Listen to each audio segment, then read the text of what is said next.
No be small thing, no be small thing, no be small thing, no be small thing. I said no be small thing, no be small thing, no be small thing. Hey. Looking back to all the years that you and I have spent together, it seems like you've been playing me all along. So many times you asked me to put the whole of my trust in you. So many times you betrayed me and played me for a fool. Why don't we work together so the future will be brighter? Cause it be like you and I, we didn't need each other all the time. All the time. Another year has come. And now you want my trust once more. Oh, no. It be like say you want to tell me another story again.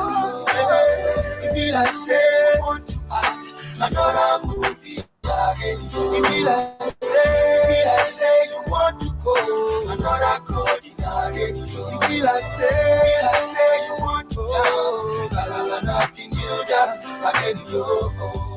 You want to sing another song again. It be like say you want to go, you want to go. See, all I wanna say is that they don't really care about us.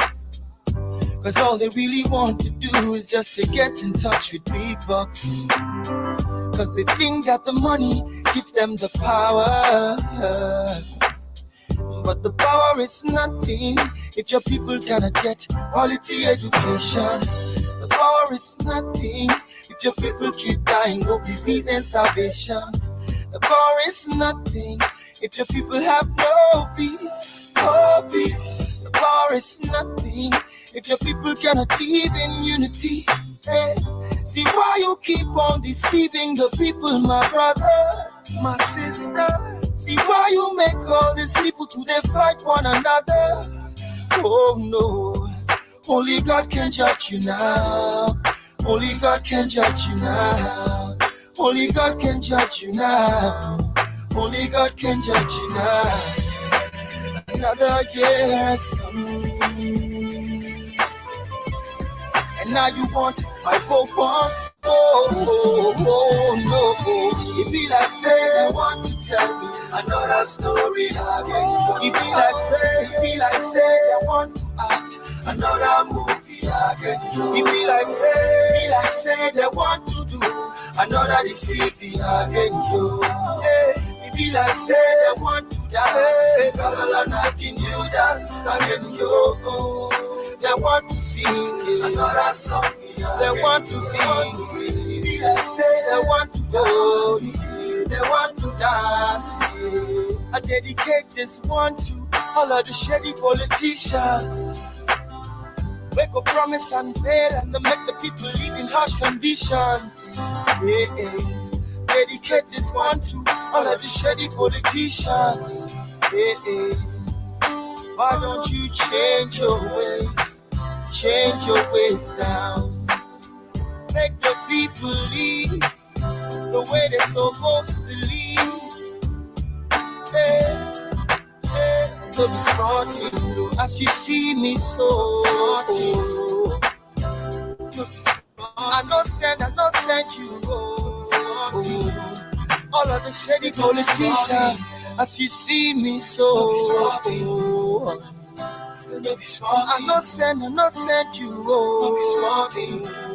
All of the shady politicians.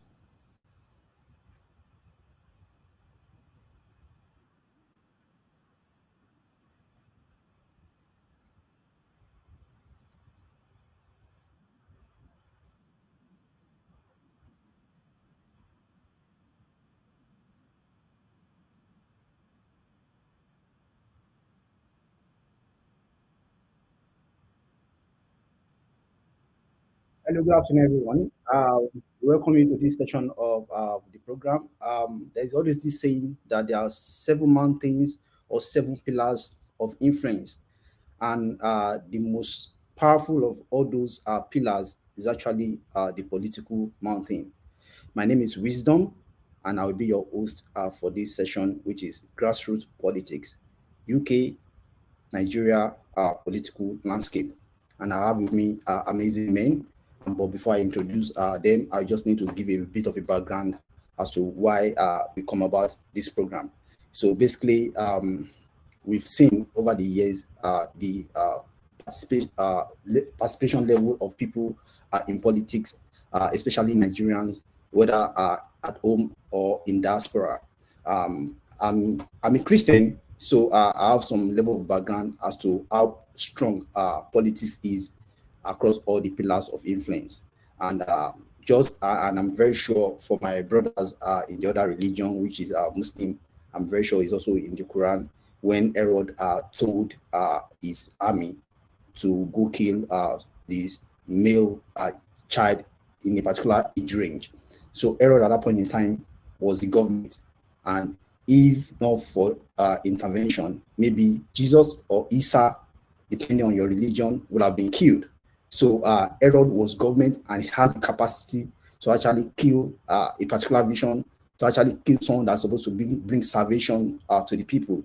And of course, I am also sure that it should be in the Quran, where the Bible put it in this way to say that unto us a child is born, unto us a son is given, and the government shall be upon his shoulder. That shows how relevant, that shows how strong our governance is.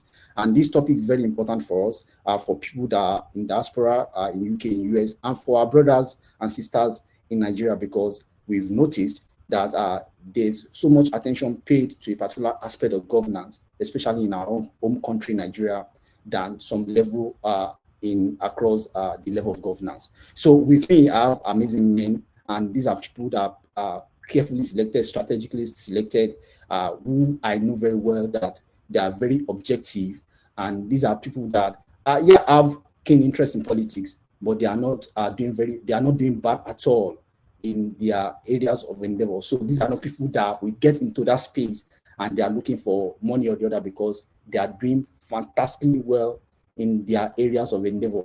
And so I will start with the first person, and after introducing them, I'll just bring them on stage as they join me this afternoon in this session. So the first person is Bade Oyekomi, and I will just give a bit of background of his biography.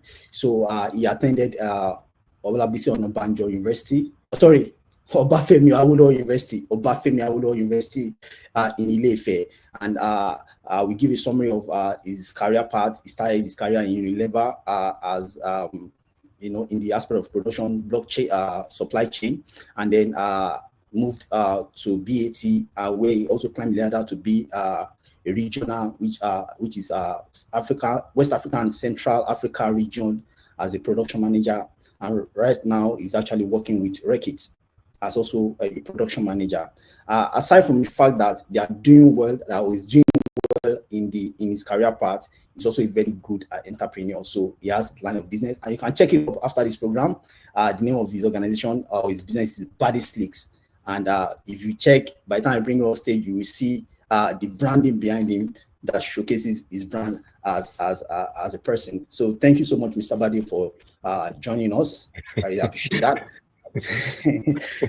That's too much accolade for one person. All right. So, and then with me also is my amazing friend. I have friends, and most of them are friends. I see that they, in a way, we are friends. But if you look at them, they are people that, if you look at their age, some of them are even older than me, but they are my friend because I take a lot of learnings from them. And so I have another friend of mine. Like I said, these are people that are very objective. They don't take side. They say that as it is.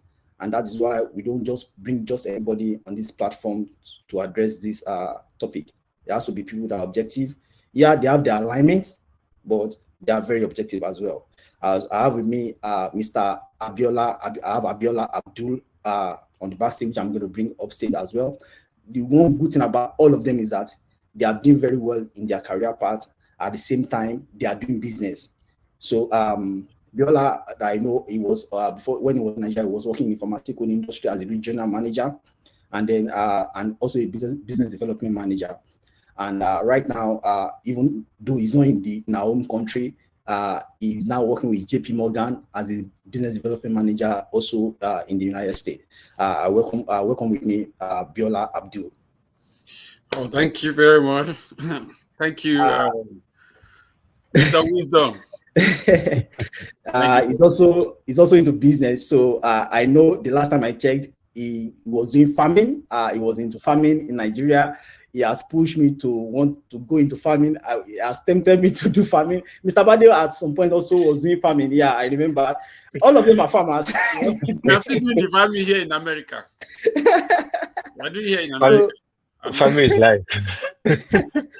They do business. They are doing very well in their area of individual's career, and of course, as entrepreneur. And of course, the last but not the least, how can we be talking about UK, Nigeria, US, and we now have someone that is like our watchdog, which is what they use. They use it there, here. Watchdog that can give us information about what is happening back in our home country. So I have with me also Mr. Isaac Omotayo. He's doing very well in the aviation industry. So I will now start to read the places where he has worked, Landover, work with Earpiece, and I know right now he's doing something that has to do with flyometrics, which has to do with giving people information about aviation industry, and he's doing fantastically well. He has also risen the ladder, and I'm sure he's also an entrepreneur, because I know at some point he was telling me something about doing something around Fagba in Lagos. He mentioned Fagba to me at some point. I think maybe an animal husbandry or something, but I know he's also an entrepreneur as well. And welcome with me, Mr. Isaac Omotayo. Thank you, guys. Thank you, everybody. And thank you, Wisdom. Thank you for the opportunity to be part of this discussion. And to all our friends in diaspora, please don't forget to. Never, we can't. We can't forget. Home is home. Home is home. That's the word. Home is home. Man. Home is home, man. All right. So we'll go straight to the point, and then I'll just go straight to the questions for our participants here on the conversation, and just also make us aware that you can put up comments in the comment section, whether you're on Facebook, whether you're on LinkedIn, whether you're on YouTube. We will see all your comments as you bring them up. Some of them we may display to people so that it's not like we are adding or removing from whatever that you decide to actually show to us in the comments, so we can display some of them, especially if your comment is not something that is abusive. We are not here to proclaim or to show our alignment to any form of party. We are actually here to just have a conversation to educate our people and to make people aware of what they need to actually do. So I will start my question with Mr. Bade. What can you say about UK political landscape compared to Nigeria as you speak? To start with, I think if we go back the history of Nigerian politics, I think there's a lot of things we are taking up from our international partners in the countries where Nigeria has liaison with, and then where we do take a lot of best practice or principles from. If I'm to speak from my point of view and knowledge as regards the landscape within Nigeria and compare with the UK, you would start to say that I think a number of people within the UK politics does politics as a career, which is very much similar to what you have in Nigeria. Obviously, career in this instance that you can have people straight after college or what have you dabble into politics, starting off with being a councillor. You find a lot of similarities between the structure within the UK and the structure back at home. Yes, you've got different tiers of government, go from councillor to go into becoming MP, and then MP with an opportunity to become either the prime minister, as the case may be. But if I'm to put it side by side and say, what do I see as opportunity within the space where we've got, I would say our politics at home is extremely capital intensive. It does require a lot of fund for you to pull through within the political landscape within Nigeria. That doesn't go to say that doesn't happen around here as well. But the only difference you get to see is that in some instances, you got people that do donate, and people genuinely just donate into the campaign. And I say genuinely, obviously, you've got some people that have got vested interest while they're donating, and have general public where they just donate. People give their own token of money into to keep the organization running. And you also have that each of the political parties also raise their money on their own. Membership you have to pay membership fee every month to keep the organization running. So that, in a way, makes it a self-sufficient, self-funding organization. So there are two big political parties within UK as of today. Obviously, others are cropping up based on the last election that's happened.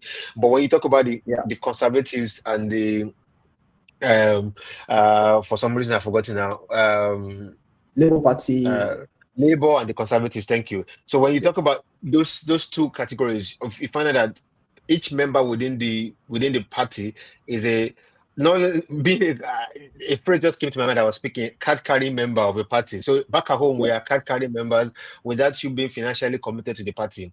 Unless when you now start expressing interest into offices, that's when you now have to financially commit yourself into it. Irrespective of whatever it is, which part of it you have. Back here, everybody is financially committed into the party, and you find out that obviously keeps the party moving, keeps the party going to be able to fund campaigns and the likes.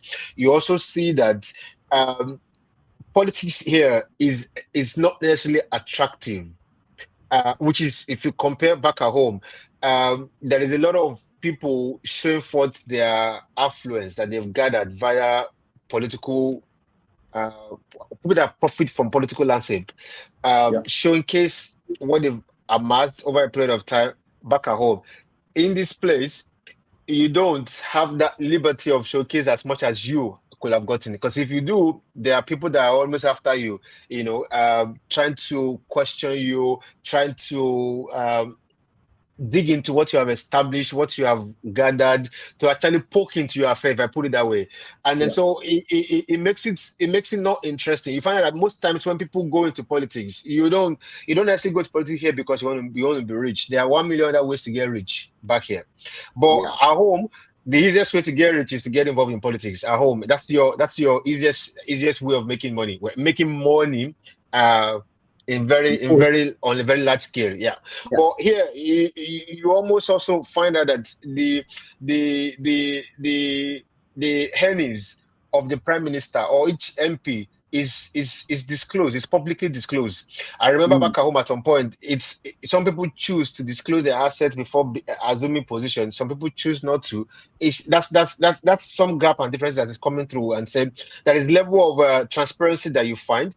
It doesn't go to say that there are no atrocities being committed. Please don't get me wrong, but you find out that there's high level of transparency that happens back within the UK political space compared to what you have back at home, and that makes it requires you to be a lot more intelligent to be able to circumvent the rules, to be able to profit from such rules. So for me, I would say that transparency. I don't know whether you also are aware, in the news recently there was a particular MP that was earning more than the prime minister. That made the news not quite long ago, about 3-4 weeks ago.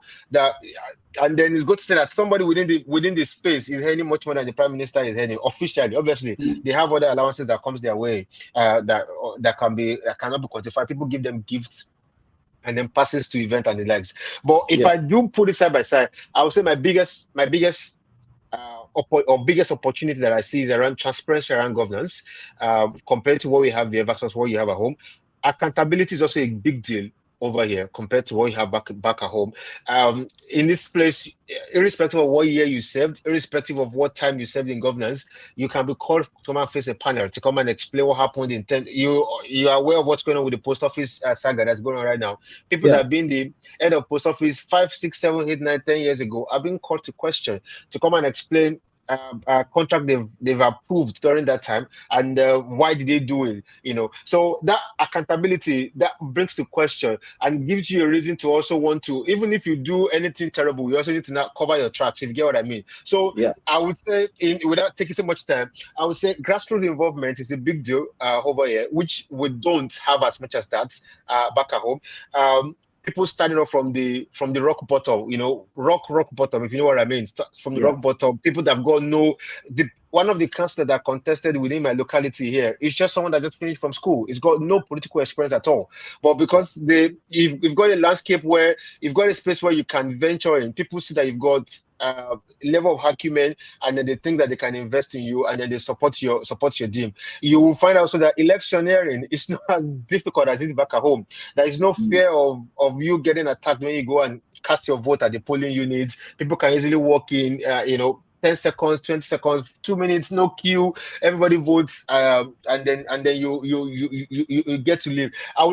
If we start comparing what is working with what's not working with, I think we'll have a lot of things to say. But a couple of things for me that stand out is, I would say, grassroots involvement. It's actually a very big deal. Most people look in the Nigerian political space. Everybody wants to start from gubernatorial space, because that's where you start. You have a big pocket, a big pot to control. Money is. Without saying that way, there's a big pot for you to control that you have influence on. Yeah. But in reality, the activity, the work that needs to be done in the grassroots, which is why we need to empower the local government spaces where people can actually set up projects to execute, hold them accountable, and because they are the people that are closer to you. A local government is smaller. We can drive to somebody's the local government chairman's house, or the what's that place called now?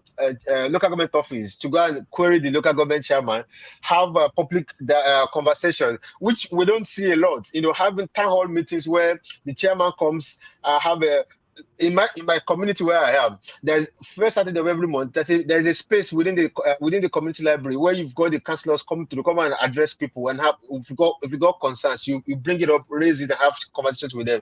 That we don't have. A local government chairman is a demigod. You don't have so much access to your local government chairman. How much more your state's governor, let alone the presidency? So for me, I think that grassroots involvement is a big deal that we don't have. Transparency is a significant opportunity area for us. A lot of the government parastatals, typically here you have budgets. You need to account for your budget expenditure, and then do a bit of reconciliation. See, this is what we spend with the money on, and it's politics by home is heavily expensive. Without mentioning names, people amass a huge sum of money before they go back to get involved in politics at home. I, for one, I remember my very first public interest in politics at home, and I think I've said this to you before, Wisdom. I met an elderly person within my community back at home, and then what they had said to me was, I will say it in Yoruba and then translate it. I mean, asking me if I could ask somebody, or can you stab someone? I said, no, I can't. And he says to me, go and make money first. When you make money, then come back. That's when you become a force to reckon with. So it means that the political landscape is a lot more. It's much more how much money you can put on the table before you have the other person to back you up. For me, without speaking so much, I think these three key points for me are extremely important, and the things that stand in the way of our progress as a nation. Thank you so much for that. I think you've actually touched every aspect that is expected. Talking about the involvement and then the putting money aside. I remember when I joined my own political party here. I have a monthly direct debit that comes out of my account every month, which is a contribution towards the party, because that is the resource that is being used to run the party. And if election is coming up, those are the money that will come together for them to actually do campaign and all of those things. And talking about involvement and then getting closer to the people, I just left. It's not a campaign, but just like an awareness activity about 1 hour ago, where someone that happens to be a member of parliament in Westminster, who is actually equivalent to a senator, is with us under the rain, sharing flyers. And then I have someone that is a member of Scottish Parliament, who in Nigeria is like a House of Rep member of a state, being with us and having conversations and then sharing flyers with us. So, like you said, we've seen political people as like a semi-god and all of those. And because, like I always tell people, a government can make people can be impoverished, can impoverish people and make them to be extremely, no, I don't want to use the word poor, such that they begin to control their mind, the mind of people, and then begin to make them to reason in a particular way. Do you have any other contribution from the other guests before we move to the next question? Maybe I can. Can you hear me? Can everybody hear me? Clearly. Maybe I can add one or two things. You know, here in the US, we are pursuing election right now. Yeah. And I'm very happy that I'm invited for this topic. I'm a local government boy. I'm not working in the local government, in Kenya local government. So I literally grew up going to local government every day from secondary school, my school in Bank Anthony. I'll go to the local government, meet my mom before going home. So since that time, my interest in politics. In fact, you need to know that I'm part of the people that carried the corpse of Kudirat Abiola when she died. That's how involved I was in Abiola's house. In fact, the day they announced that Abiola was going to be released, that time that he died, I was on my way to his house. In fact, I always trek there because I get political. In fact, I blame myself that I did not join the chariot because all the Tinubu, all of us are always there. I blame that I didn't join those chariots in those days. Now, talking about comparison in government, I think what we have done to our people, and I think what has happened is that we have segregated. And the problem is that being a politician makes you amass so much wealth. So, for example, in America here, you're a governor, you are, about last week, I was being appointed as a notary for my office. So I had to meet the Senate that is representing my constituency. There was no big deal. There was no hair around him. He just approved me that I can be a notary. And I went to the court and everything went free. If I'm meeting them, I remember when last time, I don't know if it's time they call it, when my son was resuming school. It's a new season school. The governor was there. And the school that my son is going, I happen to be the only black person male standing. My son too. The governor came, though I didn't have a copy of that picture, but he literally came to where I am to take a picture with me. So what that means is that the political office holder, they are not like God. Nobody is referencing them. Now they are being referenced, but nobody gives them that it's coming. You know. Yeah. Now talking about structure of government, I think America and Nigeria has similar structure. Sorry, I'm going to cut you a bit so that you can just quickly just go into your part, because we're already answering the question from your part. So people, Mr. Abiola will actually be telling us about US political landscape compared to Nigeria, and so because he's already having that conversation, so can you just continue, sir, so that we can just flow along? Oh, thank you. So, like Nigeria and America has similar political structure, from local government to state governors, then to the federal elections. Of course, America has had a longer year of politics before us, and they've always have a very smooth transition. The last one that they had that was 2001 or so, 2021, when Trump disrupted the election. But before then, they've always have very smooth transaction. Of course, just like what Badi said, people contribute to election. People contribute to election. I find that very, very interesting. Like, you're not trying to receive from your. It's not that they come to Trump has come to Maryland. Kamala Harris has come to Maryland. My governor in Maryland is supporting Kamala very strongly. They've had their campaign. our roads were not blocked. People were in the stadium packed, in Raven Stadium, people were packed. These are people that contribute money. I mean, just being in the office and your colleague is contributing money to the election. I mean, because of course, I'm like, really? Well, in our own case, this person is the one that will bring money to the people, you know? Also, they have, I think, I don't know how many electoral college that they have. Although the electoral college is somehow sometimes controversial because the popular vote might not swing the electoral college. But there's not been major fights. Like nobody has said that, oh, they've up until Trump, right? Even right now, the election is going on. That sometimes it looks like they want to shoot me gun. Somebody is trying to shoot Trump. Somebody's. You will see that as soon as that thing happened, everybody came to be like, no. You see, Biden said, we are friends. We are not fighting. We are trying to win an election and make the country great. And that was the tension. And the fact that Biden stepped down is a very good, the tension went down. Nobody is ready to do anything. And everybody is eager to vote. What else? So I've talked about financial, I've talked about the structure.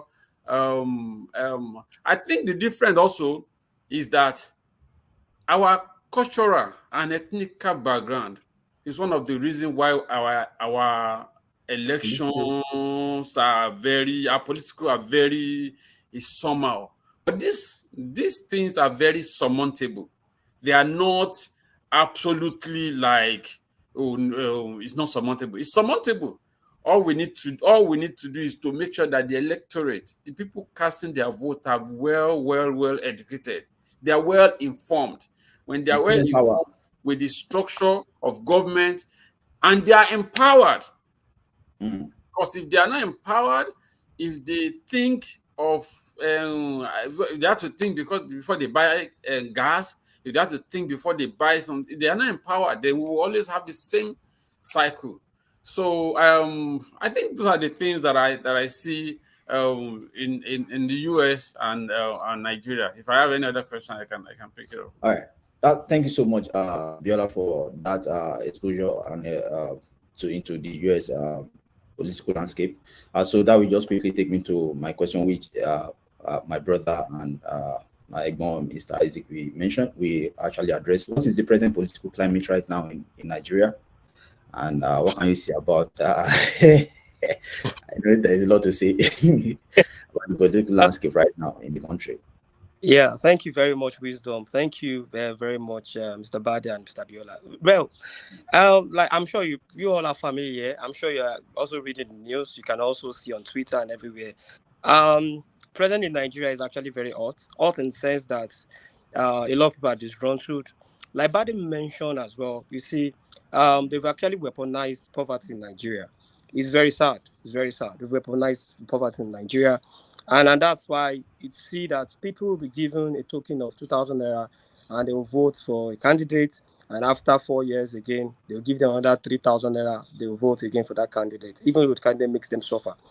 Present in Nigeria, like we all know that fuel has been increased between last year and now 3 times. The fuel in Lagos is 998. In Abuja is 1,030 naira from NNPC. Of course, obviously, I was in Abuja 2 days ago. I'm back in Lagos, and buying fuel there. I think we bought fuel for 1,250. The guy who was carrying me along on my trip, and also in Lagos, when I go back to Lagos, I had to fuel my car. I bought the fuel for 1,100. It's a lot of money, buying fuel for 1,100 naira, and I have to buy 70 liters in my tank. So roughly, I'm spending 70K almost every time I fill my tank. That's a lot of money.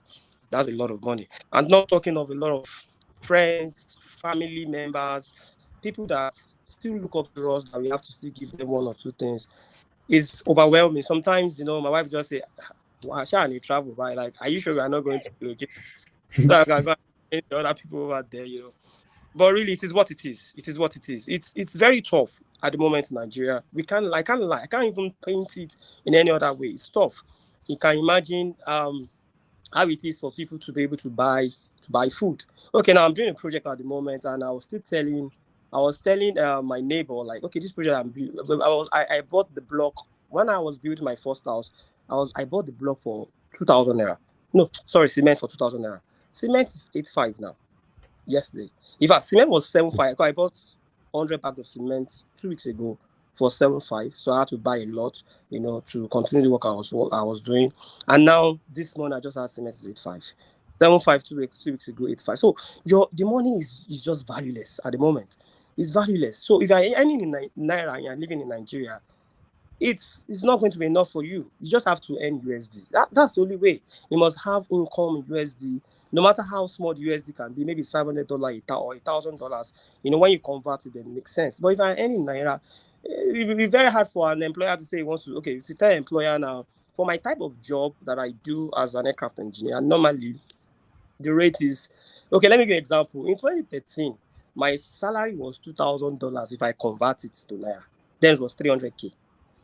Now the $2,000 now is nobody will even want to pay that kind of amount. They were like, $2,000, that's a lot of money, except you're a manager. Maybe I've got to a manager level, So it's crazy. It's tough. Wisdom. I must tell you the truth. Stuff. Sometimes I will just be driving. I'll just keep asking myself questions like, how are we going to continue to survive like this? And the way the fuel is going, it might actually get to 1.3 now. I will now digress a little and now talk about this for. Now, is it entirely the fault of Tinubu? No, it's not, really. And that's the truth. I'm not an APC man. That's the truth. But we have to be very objective about it. It's not his fault. And why I'll say it's not his fault is this. Now, we all know about the subsidy issue. They have to remove subsidy. Some criminals have been one eating the money all this while. And what makes it worse is, but where I would blame the government at the moment is how they should have cushioned the effect of the subsidy removal. Was not done. That's why I blame the government. And of course, a lot of APC supporters are also echoing same thing now in the last 1 week. Like, okay, the government could have probably done better. The president could have probably reshuffled his cabinet. Some of the ministers that are just there that docile and not doing anything. Some were given opportunity to serve because maybe they helped the president during the campaign and during the election. And this is a man we know him to be a technocrat. You could get great guys that would have assisted in the help of the economy. The truth is this. I will not water it down. Buhari destroyed our economy in the last 8 years. Yeah, a lot of things have been bad since 1999 or since inception of the military, but Buhari destroyed the economy. He was just borrowing money, and they were just eating the money. Example is in my industry, aviation. The last minister of aviation, Adisrika, man, that man was swallowing money. He had to go and build a very big estate in the States. They just use this money anyhow. We all know about the issue about Ethiopia Airlines trying to start the Nigerian Air. That was the biggest scam in our history. One of the biggest scams. The Nigerian Air was a scam, a very big scam. They ate a lot of money from it. In fact, I was almost involved in it. And says that then when they were trying to start Nigerian Air, one of my former directors was reached out to me. Isaac, we want to set up this. You need to help us with the engineering part of it. Blah blah blah. I got some of those documents. Then I was trying to, and the way I would just call them, hey, Alpha. I would just say, we never hear from Abuja. I began to ask him questions like, it seems this thing is not going to work out. He also began to have doubt until we now knew that it was a scam. And the problem is this: now we have a government that don't EFCC will look example. Like the former governor of Kogi State. We all know the story of this man. The former governor of Kogi State has an issue with the FCC, and next thing we had is carrying FCC to Supreme Court. I've never had this kind of thing before in my life. You have an issue, you escaped, you ran away, then later you came with the current governor Ododo, you went to the FCC office, EFCC could not arrest him. He left. Yaya Bello left the office. EFCC brought out a statement that they still need to get Yaya Bello. This was the same man that came to your office that you never arrested. So these are the things we are talking about. We have people who steal money it's the way they like, and nobody holds them accountable. And that's the problem we have in Nigeria. It's a very big problem. But do we blame the government? No, we blame the followers as well. Because the truth is that the followers empowers the leaders. Now, if you have followers that have proper education, and when I mean proper education is not about going to school. Now, example, my estate that I live, we wanted to do election. We did it last month. For 5 months, I was the electoral committee chairman for the estate, conducting the election. We were practically begging people, please come and apply for position. Let's govern this estate. They were not interested. They may not, and it just shows the same thing that happens in Nigeria. People are not interested in governance. You may not be interested in politics, but you have to be interested in governance. Now, if you are not interested in governance, then you cannot complain. But the thing that pains me is that if you are not interested, it's affecting me. Because if you are not interested, the road I used to drive from here to the airport is terrible. My road is bad. You are not interested. If we are only 4 out of maybe 100 people that are interested, the 4 cannot carry any weight. But if we are many, we can go to the local government and complain. You know, I'm sure I'll still have to talk about local government as well, because we are closer to the local government than any other thing. But all we blame is the federal government and the state government. And now that there's a local government autonomy, we all know that the money goes straight to the local government. That has to be. Don't let me digress into the local government. But let me just round off on this particular one. But the way it is at the moment, wisdom is not palatable. It's not enjoyable at all. Every week, I will tell myself, oh boy, look at buy ticket, passport day, visas day. Oh yeah, we'll go. But again, I'll just think about it like, do I want to leave?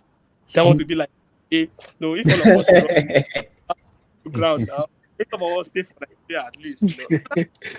But it is not interesting at all. Thank you so much, Mr. Isaac, for that. For one of the things I actually also picked from what he said is the fact that your political office holders, I borrow from data management, that your political office holders are actually accountable while you are responsible to question what they do in the office, because you are actually supposed to be the one to put them in position. But most of the times, the people that are supposed to put people in position does not even know, because the ones that are supposed to put them in position that knows they are back home, not even casting vote at all or not participating. And so the ones that are putting them in position does not know. And so they can be influenced with whatever resource for them to actually put them in position. So they are accountable to you, but it's your responsibility to ask them questions about how they run the space or the office that you have voted in to actually occupy. So I'll just go straight into our next question, which is, why are those in diaspora not participating in politics as much as they should, both at home and in diaspora? So, you take, for example, Barry just mentioned that he was interested in politics. At some point, he spent some money. No, they told him that can he cut? And as far as I know, he cannot even cannot even hold on. So he never reached like that. So why those that are home, like Mr. Isaac also mentioned just now that he has his passport, has everything, but he doesn't want to leave. So the question is that why are people that knows, why are they not participating in politics, both in our own country and of course outside of the country, UK, US, basically, and of course Canada, because those are the countries that Nigerians are migrating to. Okay, let me just say something really before I speak. Just 1 minute. Now, do you know, from what I have noticed, people abroad are even more interested in what is happening in Nigeria than we in Nigeria. That's true. Correct. The guys abroad are more interested in governance of what is happening at home than we staying here in Nigeria. Example, my estate. I want to do something. You will see the guys abroad that have houses in their state are the ones that will send money to us first to do it. And we have to be cajoling people here, like, drop money, let's do this project. You know, the same thing as well. If you check Twitter as well, Facebook, you will see guys abroad make more contribution on what is happening in Nigeria than we living in Nigeria. So I would like to say that first. So that's what I think. The guys abroad are even more interested in Nigeria than people living in Nigeria. Oh, okay. All right. Interested. So what are they participating? So the question, are they? Yeah, we are interested. So we are having knowledge. We know what is happening. But why is the participation low? Okay, Mr. Biden, maybe I should take a shot. So go on. While I was in Nigeria, I was a member of APC. I joined APC for a reason, because of my state. I'm from Ogun State, so I joined in the Shagam. Absolutely, I am a member of a party, but most of the actions, you understand? Most of the actions, I'm not talking about my grassroots right now. I'm talking about the federal action I'm ultimately 100% against it, and my voice are ahead. As a matter of fact, all the set of people that voted Buhari into power, when they vote him again, because I was saying that time, I was digging all the document I could dig and saying my words in as clear as possible that this guy has not added any knowledge to his life since he left government some very many years ago. This guy is not ready to talk. When you ask him to talk, they will say he can't talk. The guy was just marketing poverty, and people feel like, oh, and it took one big, and let me tell you this, it took one very important picture when they say the news sheriff in town. He was walking like this, his leg was long, they took him in. Now, let me tell you where it disappointed me. So when election is starting, I take a position. I don't sit on the fence. I take a position, I campaign. And I remember for almost 3 elections, I've given people money for transport so that they can go and cast their vote. Now, as soon as election finishes, I align with the government. So now, my wife and I start affordable farm produce. When Buhari was coming, that day was championing farm resolution, agricultural resolution. I went to Abeokuta, then we registered a company called Affordable Farm Produce. Then I bought some land as well, so that we can be doing cassava flakes, both planting and all of that in Tolu village. Do you know what happened to what the president did? The president just gave himself Minister for Petroleum straight. As soon as he became Minister of Petroleum, I see the deceit. I see the evil that this guy is just lip service. Now, to the glory of God, we are contributing to Nigeria because we have an African store here. We have affordable farm produce in Nigeria. We have affordable African store here in America. And we are always shifting products back and forth every time. Now, that aside, the signs, the problem, the biggest problem that I don't know if I'm speaking for everybody in diaspora, but I wish we can change the mentality of the Nigerian voters. If we can achieve that, we will achieve a lot. See, here in the US, people don't force people to vote. You're going to vote. You're not. It's not a thing. When we're in my office, it's not a topic. If they debate, you can just say one or two. You don't meet two people going back and forth. You don't meet, of course, there one or two sticker of abuse on the car. But you don't see this one break this one car. You don't see all of that. What you see is that on that day, I'm voting for this person. And you know what? People are always attentive, listening to debate. As a matter of fact, after every debate, everybody will say who won the debate. You understand? Now, our people, our citizens needs to know that, you see, their mental health is being distraught. This is very sad. And I'm very sad for them. I'm very sad for Nigeria because I don't listen to American news as much as I listen to Nigerian news. And when I see the way the narrative is going, how the executive and the legislature and even the judiciary right now, we see the lines.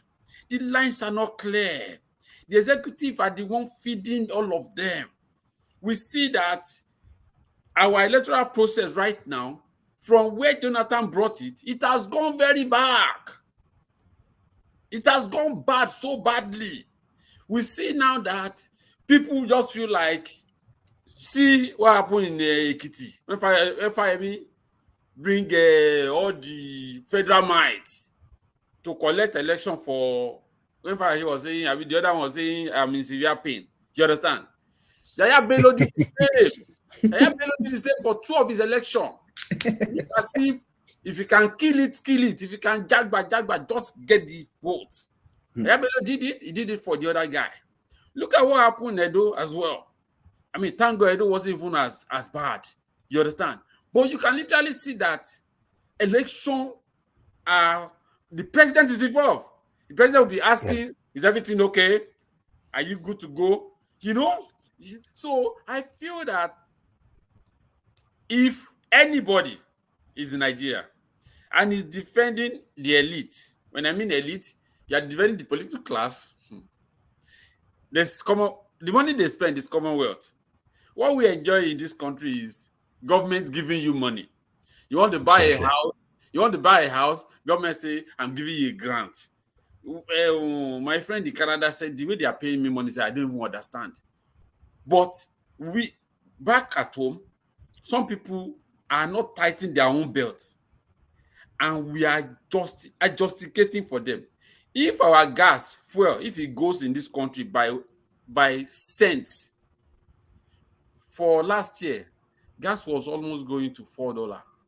You can literally see the president holding gas down. It did not get to $4, it dropped down to $2. And even at that $4, we don't pray to go and buy. I can't imagine buying fuel now, 70,000. I will have mental problem. So I feel that everybody, yes, because I was driving the Corolla. As at the time I left Nigeria, 2001, it was 5,000. I was filling my car. We don't pray about it. And my wife will buy jerry can. She fills her own car too and buy jerry can. So now imagine you buy 70,000 and you still buy for generator at home. Do you understand? So what I'm saying in essence, so that I round it up, is that we need to know that we must see through the line. When the president do a speech that they wrote for him after 1 week and they change. After dropping that speech, it just goes away. I'm not talking about his vacation, but it's become the style now. I'm not worried. These guys are not doing anything. I can bet you. Everything they say, they are not doing. Like, if you know how an average government office operates in Nigeria, you will know that if somebody is saucy, it belongs. And I noticed something about Tinubu right now. It's not my friend. It's not my friend at all. But the topic is not about him. He comes out, say, just throw nice words, and everybody feels like, okay. Because if we are very thoughtful, when I was listening to his presidential first speech, and he mentioned that fuel, I said, this is not part of the speech. I told my wife, but my wife always feels like something is wrong with me. I said, this is not part of the speech. What I, Abiola, would do for that gas, for that fuel, before I remove any subsidy, even let Buhari remove it, is that what is our consumption? What is our level of consumption? What is this? What is this? Where are the numbers coming from? And we don't think, you understand? As I speak right now, we have not cleared 2 states to go and farm. Did you understand? And you will come, say a long speech, and after that speech, all of your ministers say, Baba has spoken, everything is gone, everything is fine. And that's it. So the electorate, so that I round up right now, everybody, citizens need to know that you are not on the side of the government. Yeah, it's not that you are fighting with them, but you need your brain to be up, because don't forget what happened in Lagos for the number of years. And we have Alagbado, we have Ekpe, we have Badagry. Nobody can come to town except they are in a very deep traffic. Only people living in Bodilon and Ikoyi side, they are the one enjoying. Everybody come from those villages. Some go, then we now converge. So you wake up 4 a.m. to get to work. Just know that, and you know what, that same Lagos we used to campaign for the Nigeria, that the way we turn Lagos to the world class, that, see, just so you know that the government is not on your side, just so we know. So when they are talking, let us not help them to be, and again, let us get involved. I rest my case. I hope while he was actually talking, all of these things are actually not far-fetched, and it just takes an intelligent mind to be able to know what is really happening, because it's painful and it's annoying. I didn't want to go into the deep into government, but let me just do a quick mathematics. Why should the fuel price be 1,000 naira? in Nigeria. Why should it be? Because I will tell you the mathematics why it should not be. We produce crude oil. How much are we supplying crude oil to Dangote? If the crude oil supply is cheaper, very extremely cheap, which is our resource that we produce that we ship outside of the country, which you can ship outside of the country at an higher price, but when you're doing production in Nigeria, it should be extremely low so that the outcome, which is output, which is the PMS, the DPK, the diesel and the petrol, that is the major ones that we use, so that it can be cheaper for the people. So why are we not supplying at extremely cheaper rates so that whoever that is converting, refining, and taking all that extract from those that I was trained in my undergraduate as a chemical engineer, so I know some of the constituents that even extract that will benefit, the populace. It's from crude oil that you get things that are used for even all this Ankara. MP, which happens to be a company, an industry that produces Ankara in Lagos, in Oshodi, they shut down because of some of these constituents, because they have to be shipping from outside, which are actually a waste product from crude oil refining. Now, if we want the crude oil to be less than 1,000 and we are the one producing, how much are you supplying Dangote? What justification does Dangote have, or whoever that is refining in Nigeria, to bring it up to an higher price that will not be favorable to the citizen or to the populace? We are not shipping in crude oil. We have the crude oil. So why should we have, and then I see people compare to say that crude oil in UK, in US is more expensive than Nigeria. But are we earning in pounds? In Nigeria, are we earning in? We don't even buy in liters. So we don't even buy. So that's it. I don't know how you guys buy in the UK. We don't buy in liters. We buy maybe 4 liters per. As of right now, fuel is, I think, it's more expensive in Nigeria. As of right now, if we do the numbers very well. So it doesn't just add up, and this is just a little mathematics. And someone cannot just have a blame or bring up a blame game to say is Dangote is this, because there has to. I believe that intelligent people in government that can say all of this that can see from this point of view to say we produce the crude oil.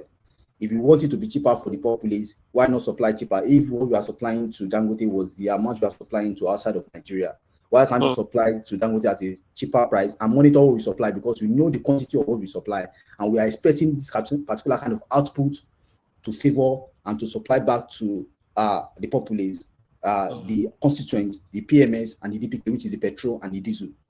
It's a simple mathematics. So, which is to buttress the points that Biola made. So, I think Paddy has something to say. Well, I mean, we have spoken about the very salient things.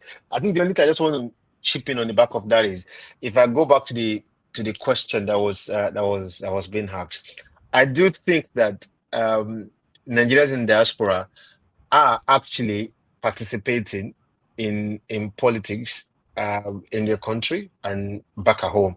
Obviously, come from the angle that if you mention and look at the number of people within the Nigeria political space as of today, are people that possibly returned from diaspora, because they also think that they've got that $1 to 1,000 naira, 1,003 naira. So if you bring $100,000 from US and get to Nigeria, you are in a big pool of money.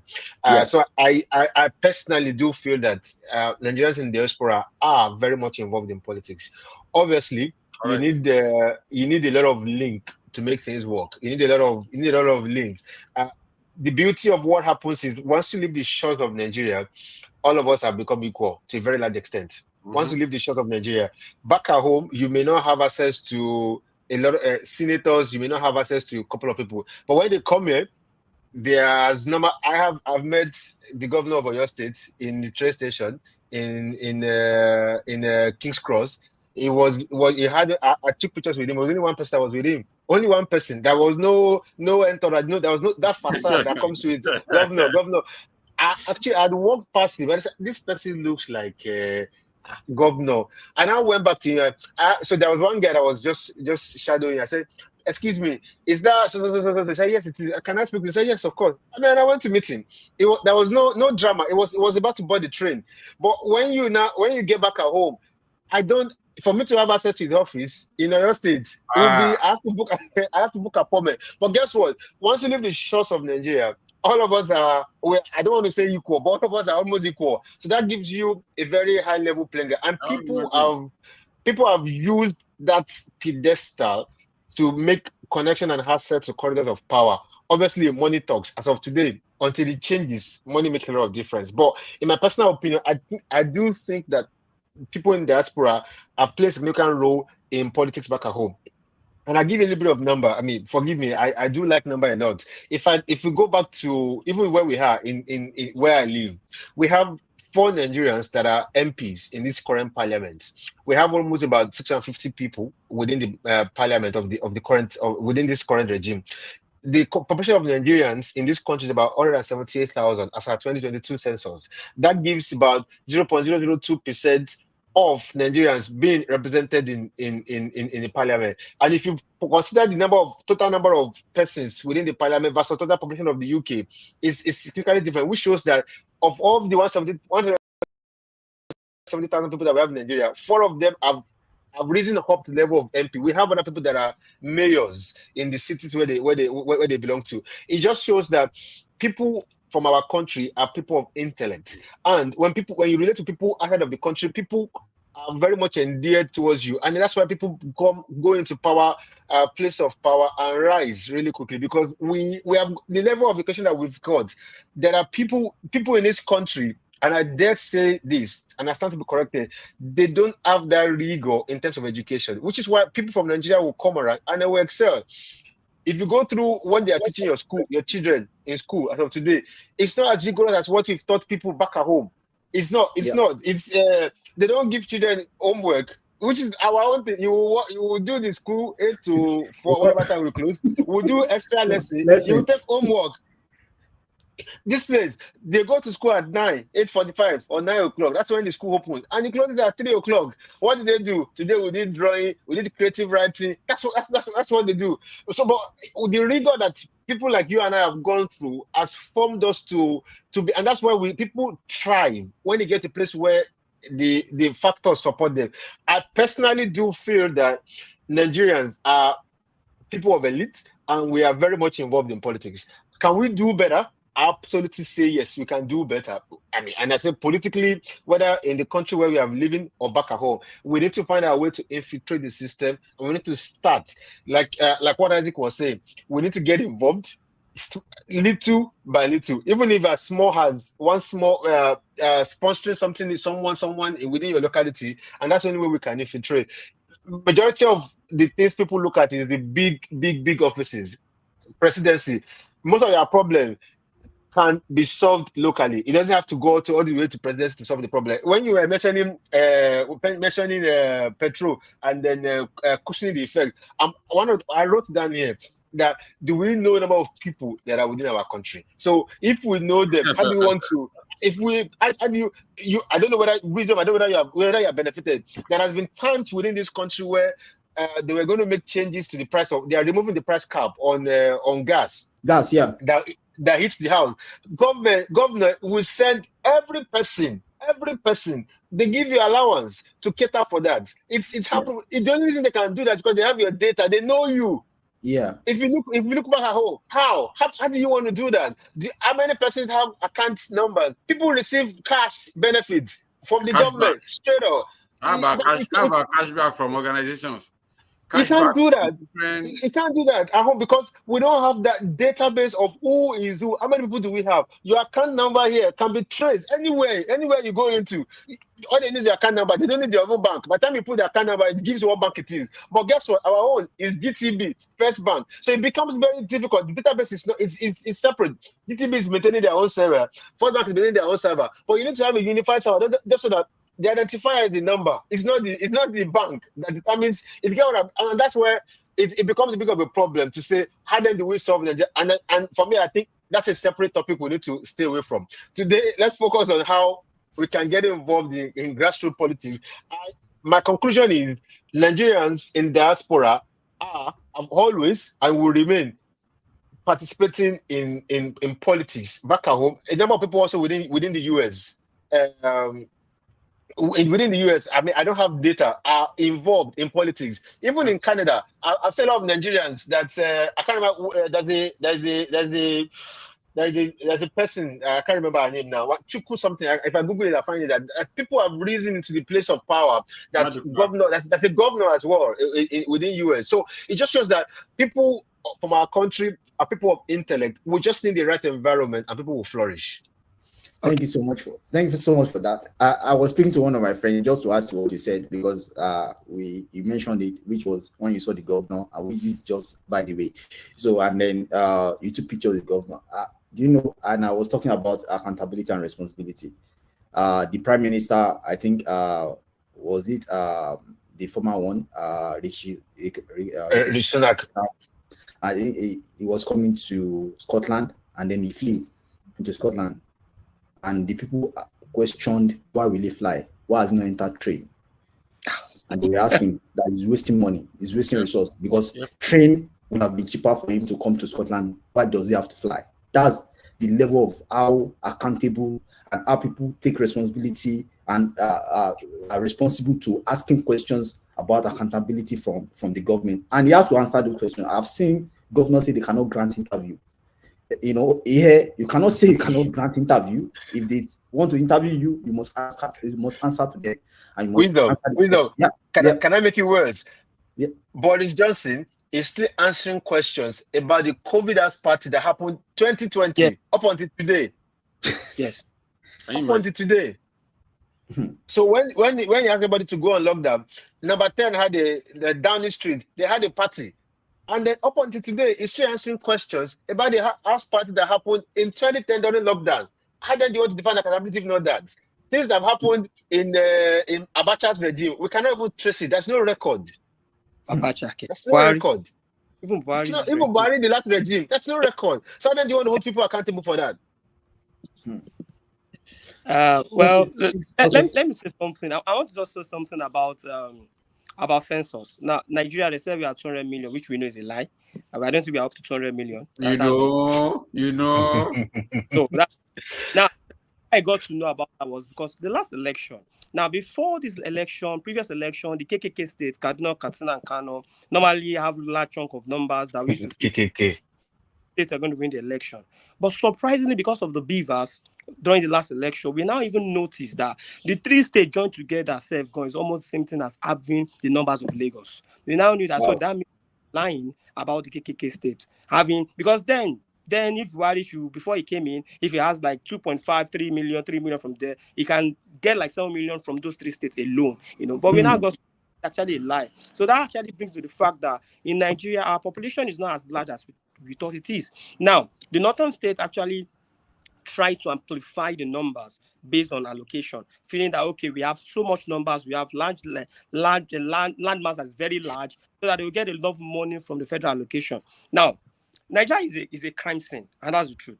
The fact is this, a crime scene in the sense that we bring all the money to the center, the northwest, northeast, southwest, and rest of them all bring their money to the center, and you will see that Lagos is bringing like maybe example 45% to the center, maybe Rivers is bringing like 20-something%. Only 4 or 5 states will bring almost 85% to the center. The other 15 states will bring something very small to the center. The governors there are very lazy. They don't do anything. The only thing they can do is just pay salaries to the workers, those teachers and rest of them. That's what they just do. They are not innovative enough to say, okay, let's go into farming. We have so much land mass. Let's do this. They don't do that. They just wait for the center to bring money. See, the truth is, if Nigeria wants to progress, number one, Nigeria has to go to regional government. That is what I think. Until we go into regional government, one particular book.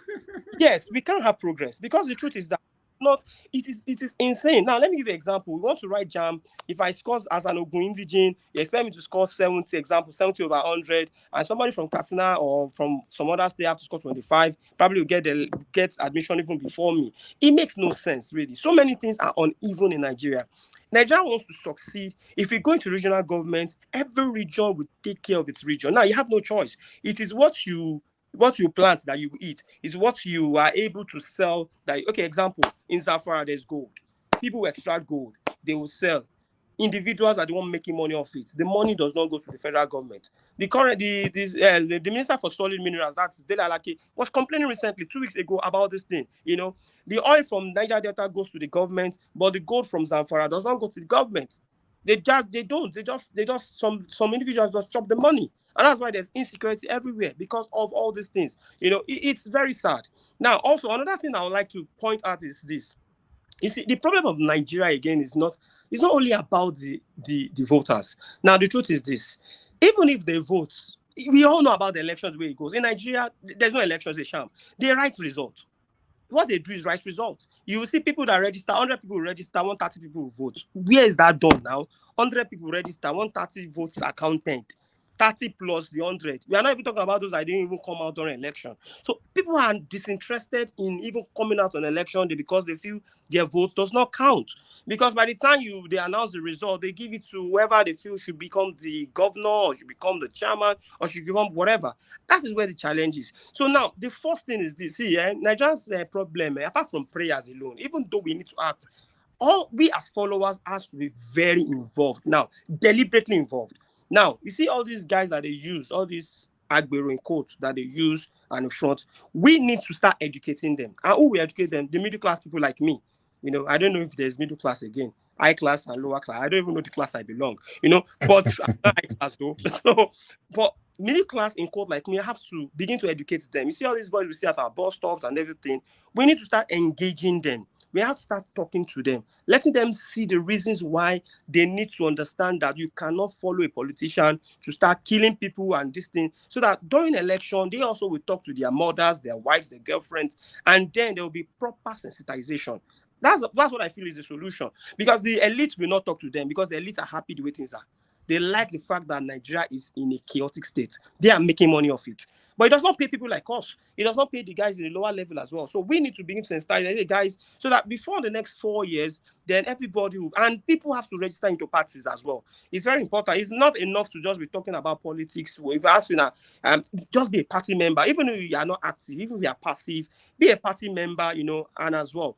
And lastly, I like what Mr. Abiola said. He's an APC man, and I never expected I would say an APC man that will condemn what the government is doing at the moment.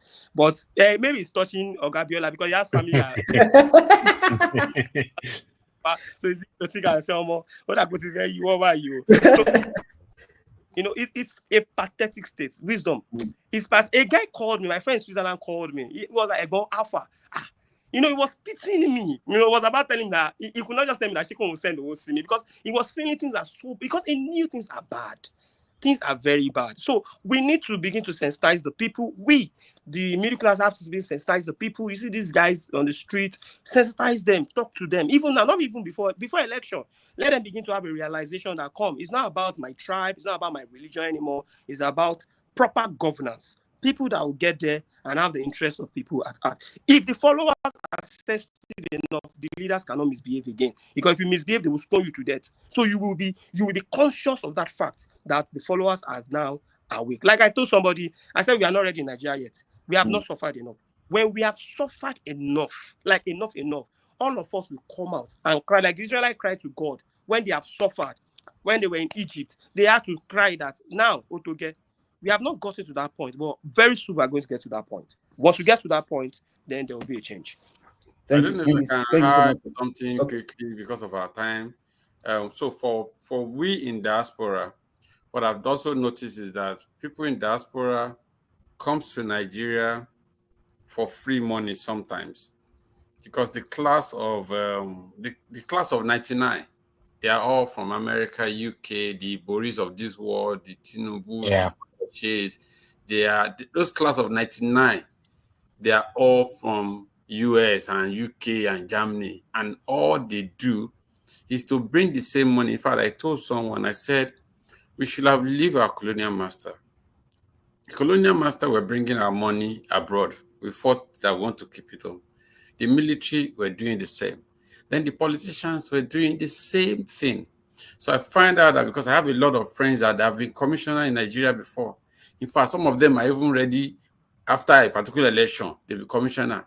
And all they do is just get a contract, or just because there's nothing they're doing, and just get the money and just come abroad. So as much as people abroad are remitting, because I believe that Nigeria will have breakdown. In fact, I feel like a victim to Nigeria, because I feel like some of us are in diaspora. we are constantly holding Nigeria down due to what we remit, due to international remittance.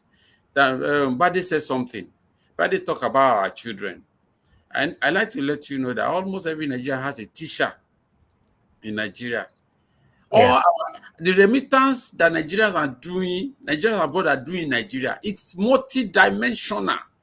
My son has 3 teachers, and my wife is paying them, apart from the staff that we have, apart from sending money to our parents that we have in Nigeria. And this money are the money sustaining Nigeria. That's why Nigerians are not coming up with, they're not strengthening up. You understand? These remittances that goes, everybody send money every month. Then multidimensional. When we do party here, all the clothes they will wear is from Nigeria. In fact, some people, all the food, Nigeria eat Nigerian food. So the contribution from abroad, Nigerian government need to listen to us. This program, they need to listen to us because the contribution that we made, that's why we are always very sad when there's a voting in Nigeria and it goes a certain way. Because the contribution we are making is so much, and the money we are bringing from abroad, there are no money on the road, though. These are not dishonest, my brother. Nobody does anything.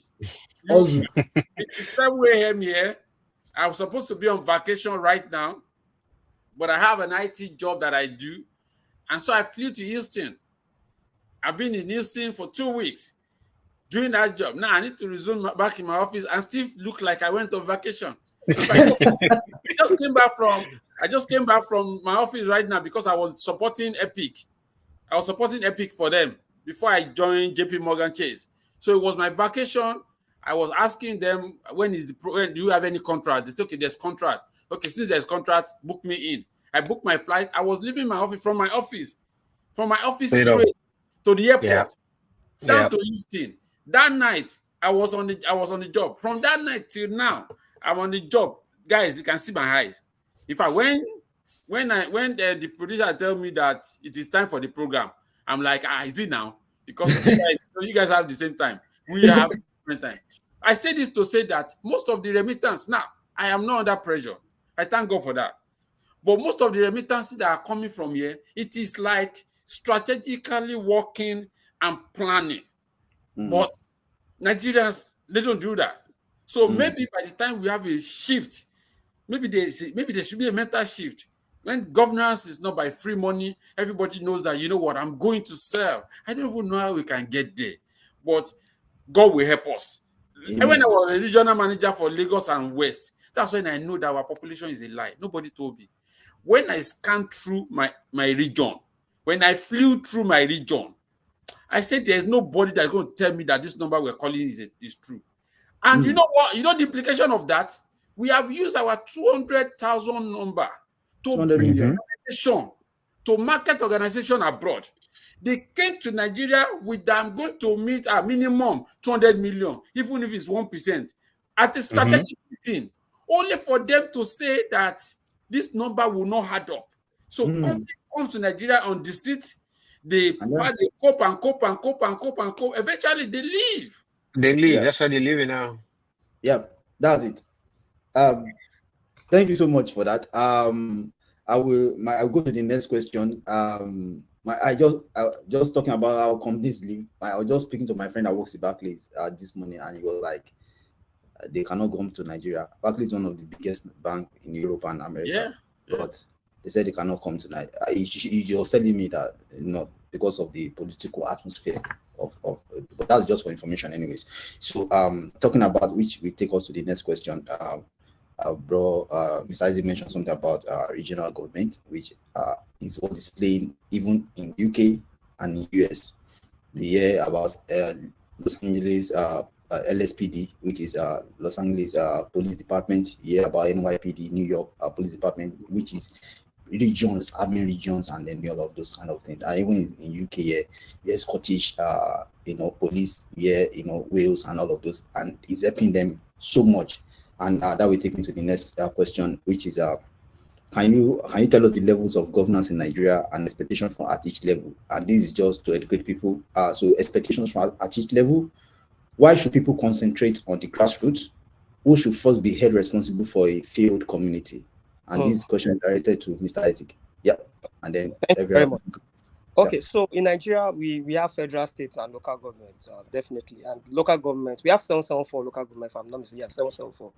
We have 774 local governments in Nigeria. And before now, when I was growing up, local governments used to be a big thing. I remember them used to have ward leader, we used to have council and rest of it, and of course chairman. Then later the thing just died down. In fact, it died down after service. I didn't even notice. It was later I now noticed that come on, I didn't hear anything about council and chairman again until when Tinubu came in and it's reviving it back, which makes a lot of sense. In fact, one of the things that Tinubu did that I really, really love is the fact that there's a local government autonomy. And as expected, governors kicked against it. They were not happy because they've been taking all the allocation meant for the local government all this while.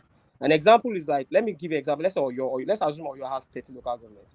And Sheyi Makinde has been taking the money for the 30 local government. And he's been the one disbursing the fund and spending the money.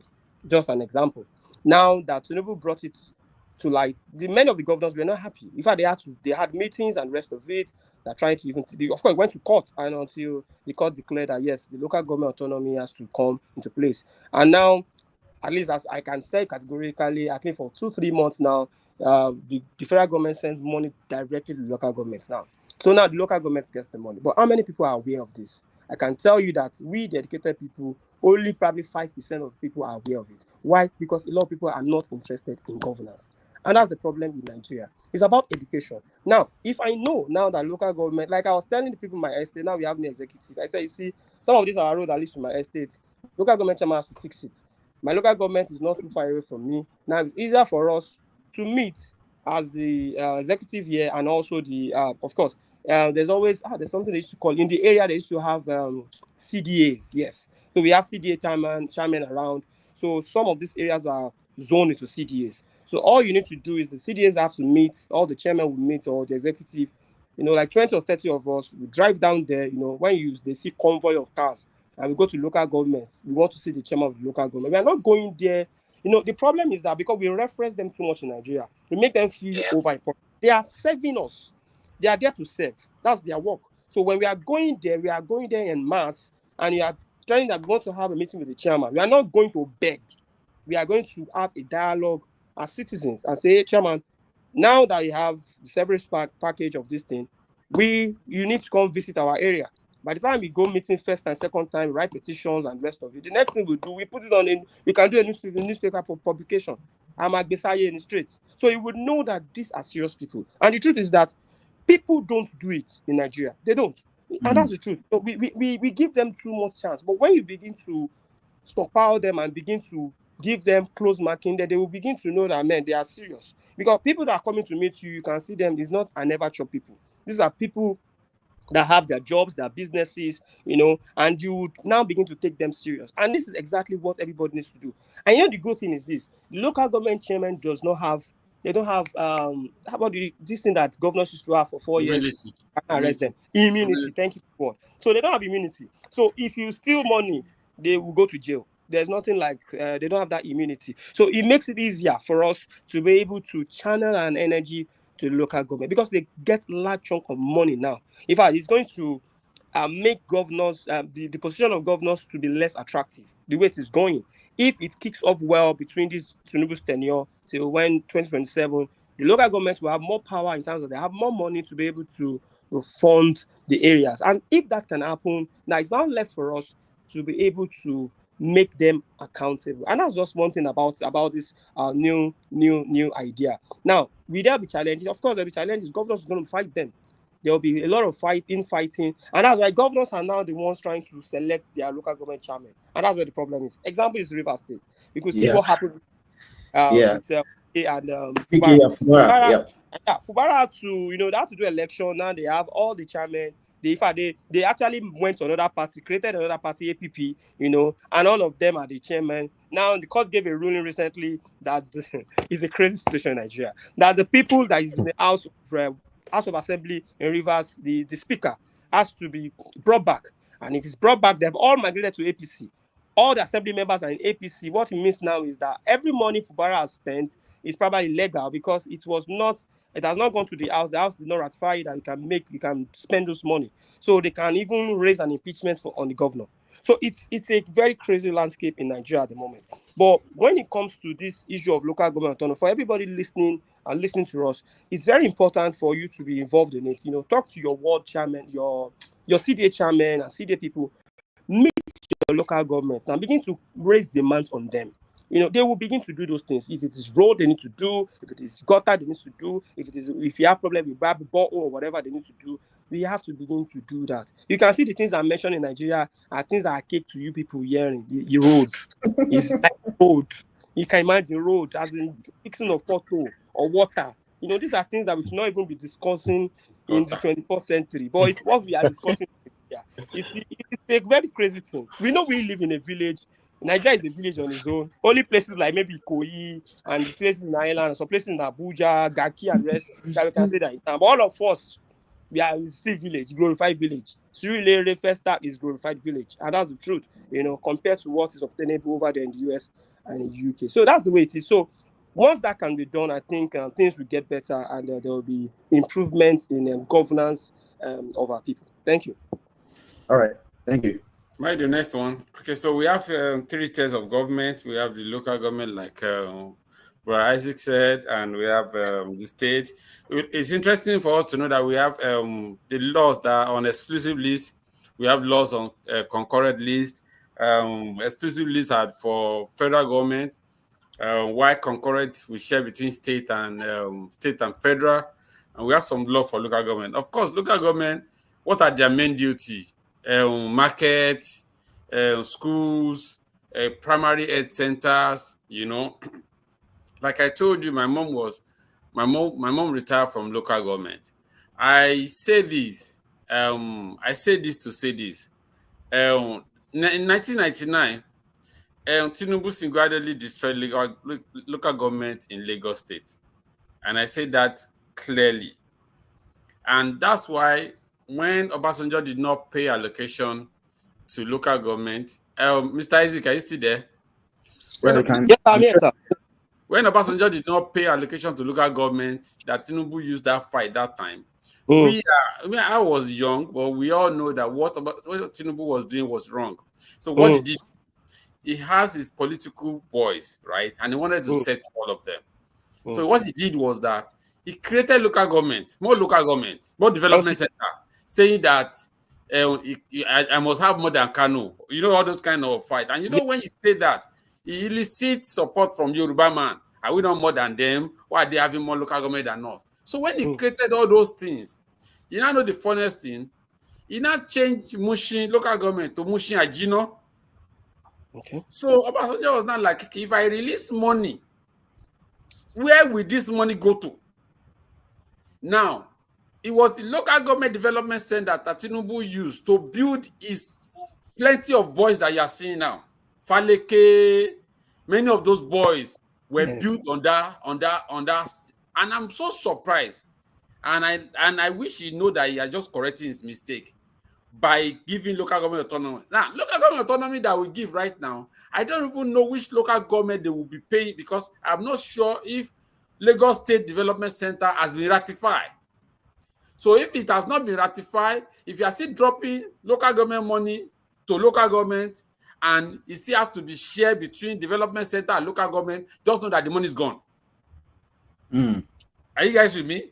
Yes. And the state have done that, and it was Tinubu that and that was the only fight he had with Obasanjo. And that's why Obasanjo withheld the money, and he uses that thing. That's why I said that we electorate, we people who are voting, we need to be reading between the line, because he uses that as a campaign. That even when they are not giving money allocation from federal government, he was able to do this. But you know what? He destroyed an institution. Now, Ikeja local government was under Alani Okiki Okoshu. Alani Okiki Okoshu was the chairman when I was in secondary school. When Fela got angry and broke the status of Awolowo at the roundabout. Yes. It was Ikeja local government that built it. It was at that place that they reconciled Ooni of Ife and Abiola before June 12 election. So I said this to say that local government was very boisterous. In fact, when they finished all those parties, the likes of Jack Conde, they drive to Ikeja local government to come and have their lunch. So local government was that powerful and everything was... So when people tell me the writer of Lagos or the designer of Lagos, I'm always wondering, because what Jack Conde has done in Lagos is still there till now. All the road that we are reconstructing. For example, I'm saying between the line, I'm just my passion. I don't want my passion to right? For example, we know that the road from Victoria Island to Ekpe is going to have free trade zone. Dangote is coming there. Everybody is coming there. That road was started by Tinubu or by Fashola. That road should have a light rail that runs in between it. Yeah. As at the time they are building that road, they can move. There's no house on the road. Are you with me? Yes. You can move that road, create BRT lane, as at that time they are building that road, they've divided Ikorodu Road. Ikorodu was not divided like that. Yeah. They were able to carve out BRT on the Ikorodu Road such that if something break up, the road became very small. Now, what am I saying in essence? When you know that this is the structure you are following, I need to be feel sure in what you are telling me. So now, and they release local government money in Lagos State. That is why chairman still have power. And I'm sure that some states in Southwest have also created development center. So if federal government is releasing the allocation to local government, I beg, you see Mustin Ajino or those local government, they just change all the name. So when you release the money and the money goes to one local government first and the local government share it with development center, just know that that money is gone. It's gone. It's gone. And another angle that I want you to know recently is that State Assembly has started removing local government chairman. Like of Alimosho now. Now, if State Assembly is removing local government chairman, it shows that governor can still be, because you know that I will keep using Lagos and I can speak about Ogun State too. But Lagos is my first city. That was where I was born. That was where I was raised. You know that the speaker in Lagos State is usually the handsman for the Baba Saleh. You know? Yes. So basically, for them to remove that chairman, I'm not saying he did what is right or no. I don't know. I don't care. But what I'm saying is that is he removed in the right way? And from the way they remove him right now, has all the governors not know that any chairman that do anyhow will just from this thing? Yeah. You understand? Yeah. And when they remove it, we quickly arrange some people to go and dance that we have to thank God that they remove him. You understand? Now, when Isaac spoke about regional government, I was very young. I was coming from Osun and I was in a bus. And I addressed the reason why we should have regional government. I believe that I will not be a madman if our regional governor general is seated in Ibadan or is seated in Osun. We will not be mad person to trek from Lagos to go and beat him in Osun. People won't call us a mad person. We will be able to mobilize ourselves. And I say also that for reason known to me, to drive for our governor general in Western State to be flying around our road, it will be next to nonsense now. He will drive through the road, and he will be able to say, okay, if we use around to enter Kini, there's a connect there. Let's do one major road. Yes. You understand? I also state that when we have minister for, and I experienced this as a corporate person, I noticed that when you have an MD that is a Nigerian, and it's from the Yoruba side of Nigeria, right? If you are making regional presentation, for example, and you are telling him that, we need to have a representative in Offa that will do Offa, Omaron, and this. We need to have one in Jebu that will do this. He will be nodding his head that that's true. But if another regional manager that is doing East is telling him that through Obiaruku, through this, you just say, see, I put one in Port Harcourt, I put one in Enugu. No, Enugu is not. You understand? He doesn't know. Oh, he doesn't know, yeah. This same thing I tell you about MD happened to Minister for Works. Minister for Works cannot help you decipher all your corner roads.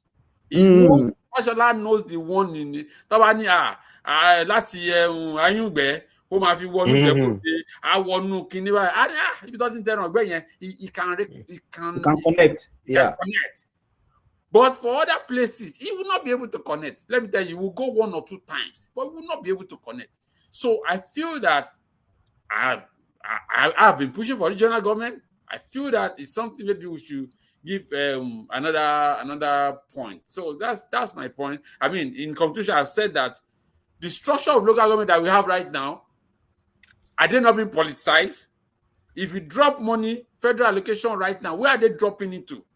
I've also said that the state governor, especially the state House of Assembly, are they not right now indirectly showing us that if you do anyhow as a governor, as a power over the local government, we will remove you.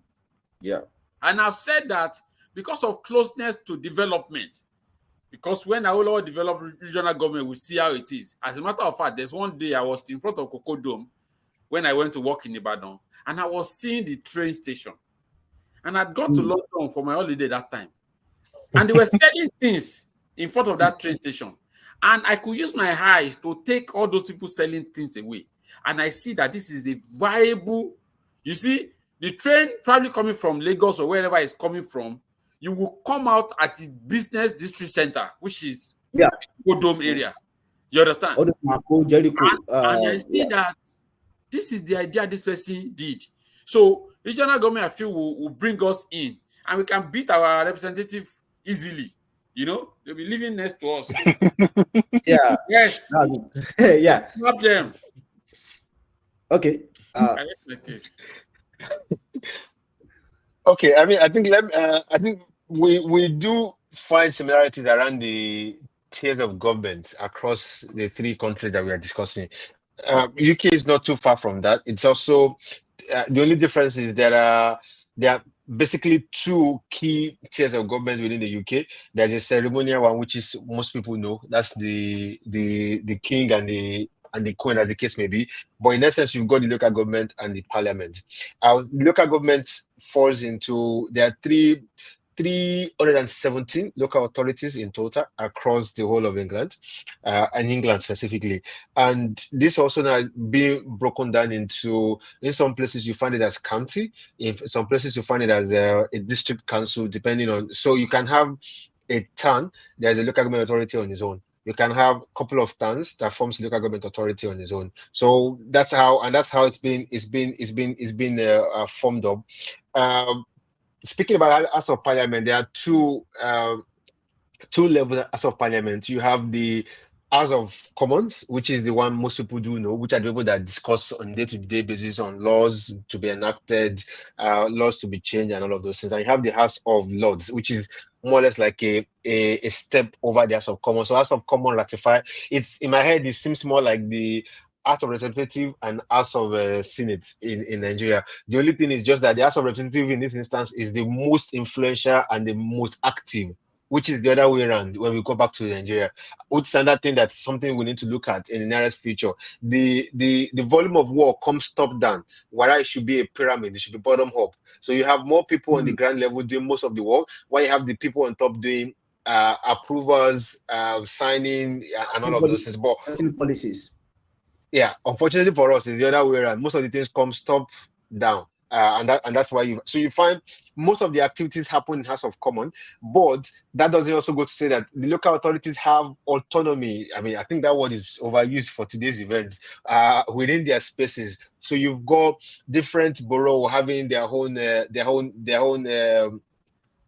team that works with them, different council. You have different, for example, in my area, there's a without having to give away where I am. So there's a city, and I'll give an example. Maybe we'll say Oshogbo or Lagos Council, for example, Lagos District, and you have other cities. Lagos is a big one, which is why maybe more equivalent to a London, just so to put. But you have other places where you have other small towns that within that same metropolis that forms that local government area, and each of them have autonomy in terms of their expenditure, and which is why some councils or districts can go bankrupt if your expenditure is way much more than what comes into you in terms of revenue. And there are a couple of councils that has gone bankrupt even in this year.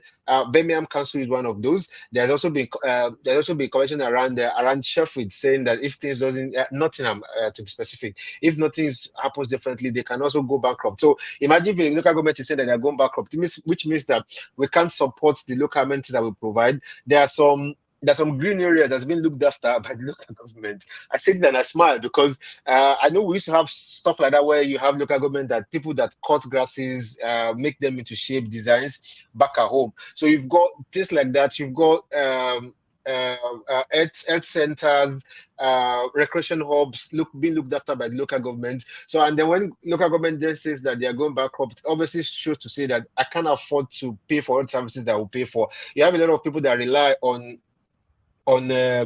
care from the local council. So aged people, where people go into their homes to go and cater for them, people feed them and things like that. So I almost think that the structure is similar.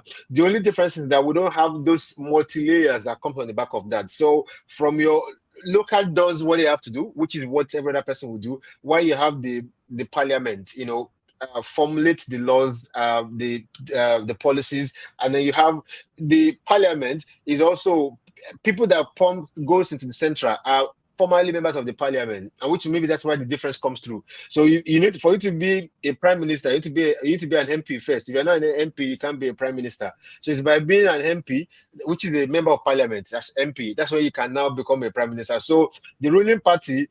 The leader of the ruling party at that point in time becomes the prime minister of the country, and the prime minister of the country is responsible for all the social representation meetings in the G7, G5, as the case may be, where you find the president of Nigeria go through and stuff like that. I'm just going to say that in essence, I think it's pretty much similar in terms of approach. The only difference you have is that your local government, which is buttressing what everybody had said, is the place the people that you hold more accountable, because that's people that are close to you, that's people that are responsible to, and that's people that you can easily speak to. The people that organize breakfast meetings, copper meetings, coffee meetings, to talk about what the local government is doing, what are the plans, and then where we're in terms to raise money and all of those things. All right. Thank you so much for doing that breakdown for us, which is actually very educative to know all those. I just want to probably just add some few points to what you said.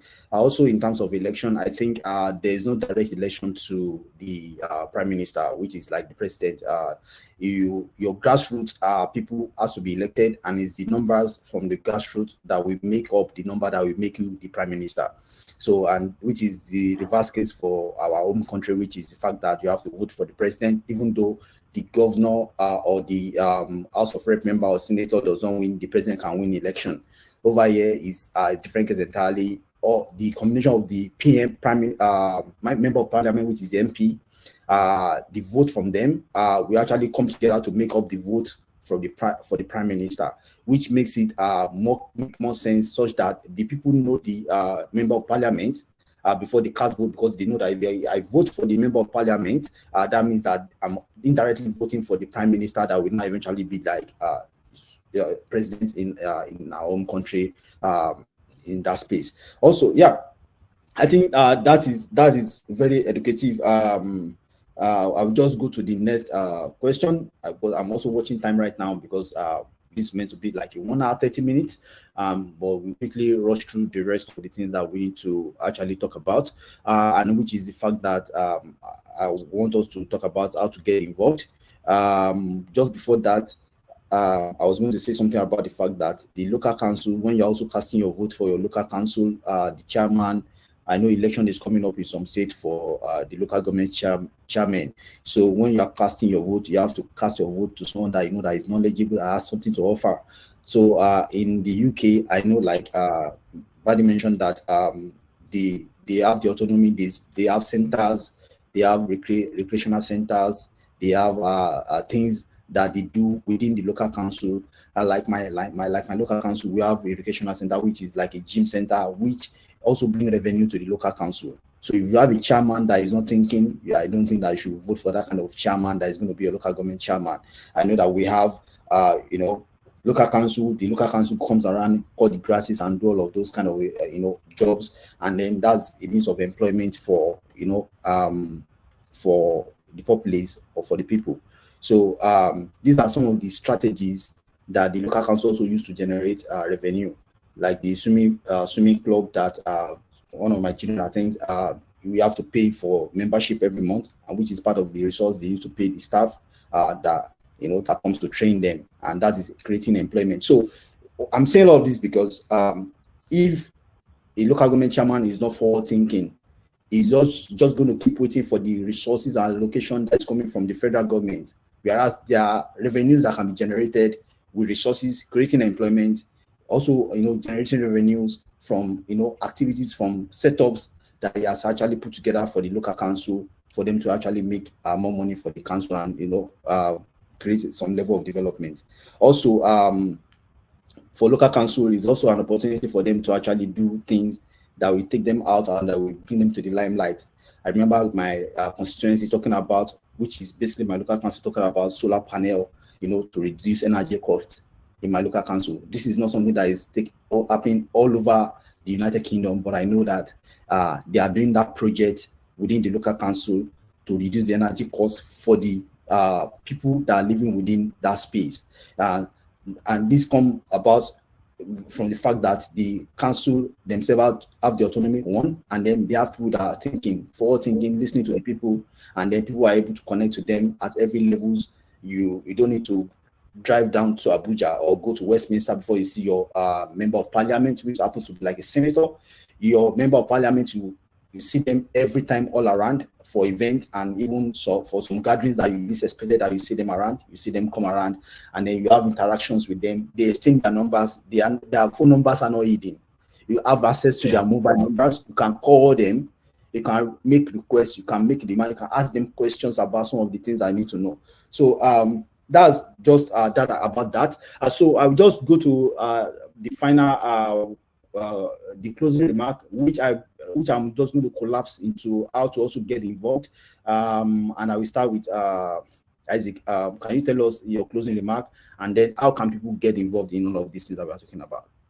Okay, thank you very much. Well, my closing remark is everybody should be interested in governance, even though you might not be interested in politics as the case, but be interested in governance, and that's just it, and people should understand the fact that if you are not interested in governance, and whatever you see, you get, whatever you see, and that's what's happening in Nigeria. Whatever we see, we get what's happening, because many people are not interested in governance in Nigeria. If you're interested in governance, things will get better. So for everyone, all of our listeners and people viewing this live stream, please be interested, especially those in Nigeria. Please be interested in governance. We need you. I actually even need you to be interested in governance, because your decisions is what is affecting me now, and whatever decision I also make is going to affect you as well. Thank you. Thank you so much for that. That's good. Thank you so much. Can we have Biola come around and tell us his closing remark and how to get people involved? All right. My closing remark is very easy. For people in diaspora and for us at home, I number one, I want us to be in the know of the news. Let us always listen to the news. Let us fact check the news from different angles, and let us be aware of what is happening. Because like I just said about the local government right now, I'm a very close watcher of what is happening in Nigeria. I don't even see it as a lot. And so everybody should know, we should know characters, we should identify them. Some characters are not, we can say they are playing, we can say they are just having fun. But the way they move from one party to another, the way they say Jesus is Lord today and say crucify him tomorrow, they need to be cast. We are not going to be entertaining Voila, people like some other character like that. We should cast them. Either the government is supporting them or not, we should know that this person must not have a political post. Because I am over 40. The other day, somebody was telling me that, sorry, it's a closing remark, right? Someone was telling me that some people, that maybe this person that they say is part of a drug gang, that maybe it was a mistake, maybe he just find himself around wrong people. That was before the election. I said, you and I are 40. We've been guarding our relationship till today. We have people who are thieves. We did not join them. You can't say you meet Igbo in my pocket. You know, that's with wisdom. So when we have people with questionable character, we should identify them and say, this person has questionable, you say your own. And for Nigerians, please protect your mental health. I like to let you know that the bad news and good news are coming from the same quarters. In fact, all the news are cooked together in the same. All these people that you are supporting, you don't even know who you are supporting. They are the owner of the news. They are the one that generate. They're the one that say, everybody should go to this place. And the one that will say, anybody that go there, they are the one that generating it. You need to decipher and educate yourself. We don't need to be, there's no barrier in knowledge right now. As a matter of fact, it's so vast, like you don't even feel like you're abroad sometimes because everything is the same, right? So we need to, it's us that we have to educate ourselves and get involved. So how do we get involved? We register a political party. You don't have to believe in everything your political party is saying. Just register. You know, if you want to be an opposition, if my mom had allowed me to be a lawyer, I would have been a very strong opposition. In fact, I would have been very strong opposition. So just register, join the political party, join your estate party, join any party. Then we'll take it off from there. So that's my closing remark. Thank you so much for that. That's instructive. Absolutely. I mean, I think for me, I was going to tell your last words. We're just, the only way to beat them is to join them. To be honest, that's the only way to beat them. You can't make changes from a distance. Whether you are in diaspora, whether you are local, the only way to do it is to be involved. Wisdom and I share a couple of there's a particular person that we both have together as friends. We just have to you have to be involved in it. That's the only way you can get moving. You can't sit on the fence and be saying making changes. Whether you are in US, whether in the UK, Canada, you need to be part of the political movement. Not necessarily because you want to benefit from it, but because it keeps you in the know, and that's where you also get opportunity to hear your opinion, voice out, protect the people around you, represent the interest of your community and the people around you. We have to get involved. Given the example of myself, that was what I was giving. What the example I gave earlier on was, if I'm not mistaken, maybe 10, 15 years ago or thereabout, where those comments had come through. Guess what? I still have not made enough money to become a force to run with. But the only way to do it is to infiltrate and get and then belong. We'll contribute the money. Yeah, not necessarily because you want to become the governor tomorrow, but let's be in the place of decision making, and then you can also strategically start putting. If Wisdom becomes governor tomorrow, I'm not going to contest to become governor with Wisdom. I'm more than happy to join the Wisdom's think tank team to say this is what we think is most reasonable to do at this point in time, and that's the way you. And for the only way people will find you is when you are within. People will not see you on the street. I think this guy has some ideas. It's only when you keep speaking up, expressing your opinion, expressing your context, and then putting forward suggestions that people know that I think there's something we can learn from this person. For me, that's the way to go forward. If our forefathers have not done things they should have done, this is the result of what we are seeing. If we don't do what we need to do now, people that are coming after us will also come and say that those people, they had failed us. Just so that if we don't want that thing to be the case for us. I remember when my pops used to say that when all of them finish school, their civil service, they give them brand new Pujo, back there. Today, there's no when I just first started with Unilever in 2011, people were still getting brand new cars. But in the Nigerian place today, I'm not quite sure how many companies still give brand new cars. Nigeria also now recycling used cars as company vehicle. In most instances, they give you the money instead, because the country they can't afford to give you the sort of benefit. Guess what? There will come a time, if we don't do something different, that vehicle benefit or car benefit, it will be written off entirely. And that's the decline from people getting brand new cars to now getting the monetary value to getting nothing. And that's the result of either our activities or inactivity. We need to choose wisely. And that's why, for me, let's get involved, be knowledgeable. The only way to be knowledgeable is to ask questions. Join the community of people around you. Go into the meetings. It's easier for me to say, because based on where I am, there are open meetings where public are allowed to join. You can come, listen in, make your opinion known, write your comment, and then you have to people in government question. That's the place where we need to be to get to in Nigeria, where accountability and transparency is the watchword. Those will be my final words today. Thank you for having me on this program, Wisdom. Thank you so much. And this final remark.